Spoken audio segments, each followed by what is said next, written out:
नमस्कार, स्वागत है आपका हमारे चैनल में। दोस्तों, आज हम बात करेंगे कि पाकिस्तान की स्थिति दिन प्रतिदिन एकदम बुरा से बुरा होता चला जा रहा है। अभी आपने देखा होगा कि सऊदी अरब में तकरीबन 50 पाकिस्तानी नागरिक पकड़े गए हैं जो विदेश जा रहे हैं। सोचिए, पाकिस्तान से सऊदी जा रहे हैं, और वही सऊदी जहाँ पे मुसलमानों का एक बहुत बड़ा धार्मिक स्थल है। वहाँ पे वो क्या करने जाते हैं मित्रों? भीख मांगने जाते हैं। जब से सऊदी अरब की सरकार को पता चला है, तब से उन्होंने कहा कि अब पाकिस्तान के लोग जब भी सऊदी अरब में आए, उनका गहन तरीके से आखिरी लेवल का उनका जांच होना चाहिए। क्योंकि मैं देख रहा हूँ पिछले कई सालों से भिखमंगों की जिस तरह से तादाद बढ़ी है सऊदी अरब के अंदर, यदि यही स्थिति रही तो कुछ साल के बाद स्थिति बहुत ही संतोषजनक, चिंताजनक बन जाएगी। और कुछ वहाँ के जो एजेंसियां हैं सऊदी अरब की, उन्होंने ये भी कहा है कि जो भीख मांगने के लिए आते हैं, और बता दें जिन लोगों की गिरफ्तारी हुई है उनमें बच्चे हैं, महिलाएं हैं, पुरुष हैं। ऐसा भी कहा गया कि कभी कभार क्या होता है, ये भीख मांगने के उद्देश्य से यहाँ आते हैं, पर कभी कभार वहाँ के गलत जो इलीगल इमोरल एक्टिविटीज़ है उनमें इनकी इन्वॉल्वमेंट हो जाती है, जिस वजह से एक तरह से राष्ट्रीय सुरक्षा के दृष्टिकोण से भी खतरा होता है।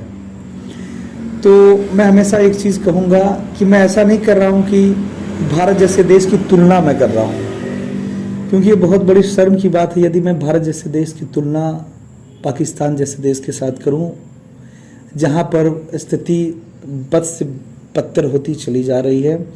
और आपने देखा भी होगा कि वहाँ जो है रोज़मर्रा के जो सामान है, जो प्रोडक्ट्स हैं, तेल है, प्याज है, लहसुन है, मिर्चा है, पेट्रोल है, इनके जो है दाम है वो आसमान छू रहे हैं। और ये लोग कहते हैं कि पाकिस्तान आर्मी, पाकिस्तान की आवाम भारत जैसे देश को कभी नहीं छोड़ेगी, यूएन में लेके जाएगी, जो संयुक्त राष्ट्र सुरक्षा परिषद। वहाँ हम बताएंगे कि किस प्रकार से, सोचिए किस प्रकार से भारतीय मुसलमानों का उत्पीड़न हो रहा है और भारत सरकार कर रही है। और विशेषकर जब से रूलिंग पार्टी आई है नरेंद्र मोदी, उनके ही निर्देश में वहाँ के पाकिस्तान के अंदर, भारत के अंदर जो अल्पसंख्यक है मुसलमान, उनको प्रताड़ित किया जा रहा है। एक तरह से वैश्विक स्तर पर किस प्रकार से भारत जैसे देश की छवि खराब की जा रही है। उसके बाद अभी वहाँ के सदर रियाद लोग चिल्ला रहे थे कि जम्मू कश्मीर के अंदर जिस प्रकार से आर्टिकल 370 और 35 से एब्रोगेट किया गया, समाप्त किया गया, एक तरह से उनका यही उद्देश्य था कि जितने भी जम्मू कश्मीर के अंदर मुसलमान हैं उनको डिटेन करके उनको कड़ी से कड़ी यातनाएं देना। ये लोग अपने देश में गुलाम बने बैठे फिर रहे हैं, एक एक चीज़ के लिए मर रहे हैं। अपने देश के नेताओं की आलोचना करने के बजाय ये हमारे देश के चक्कर में पड़े हुए हैं, और यही इनकी सबसे बड़ी कमी है। अभी आपने देखा होगा कि जब हमारे देश ने चंद्रयान 3 जैसा इतना सफल मिशन किया तो ये लोग क्या कह रहे थे? अरे हमको ज़रूरत नहीं है, हमारे तो वही खुद हैं। जब तक हम इन संकीर्ण मानसिकताओं से बाहर नहीं निकलेंगे, जब तक हम दूसरों की आलोचना छोड़कर खुद के व्यक्तित्व पर, खुद के राष्ट्र के निर्माण के बारे में नहीं सोचेंगे, खुद की सरकार सही कर रही है या गलत कर रही है उसका जब तक हम आलोचना नहीं करेंगे। अब 21वीं सदी चल रही है, यदि आप भारत जैसे देश की आलोचना करके आप सोच रहे हैं कि आप सुपर पावर बन जाएंगे, तो आपकी मूर्खता है, आपकी और भी स्थिति दयनीय होती चली जाएगी। क्योंकि पाकिस्तान आवाम जो है मूर्ख बनी हुई है, और मूर्ख कौन बना रहा है? वहाँ की वो राजनीतिक बना रहे हैं, वहाँ के नेता बना रहे हैं।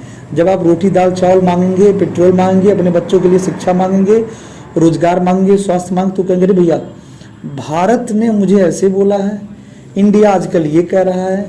इसीलिए जहाँ भी हमारे भाई हों, पाकिस्तान के लोग हों, उनके लिए एक आह्वान है कि अपने देश के जो नेता हैं, specially I would like to tell you, जो पाकिस्तानी पॉलिटिशियन है, अब समय आ गया है कि उनके मुखौटे को पहचानने का, उनके चेहरे को पहचानने का, वहाँ की आर्मी को पहचानने का।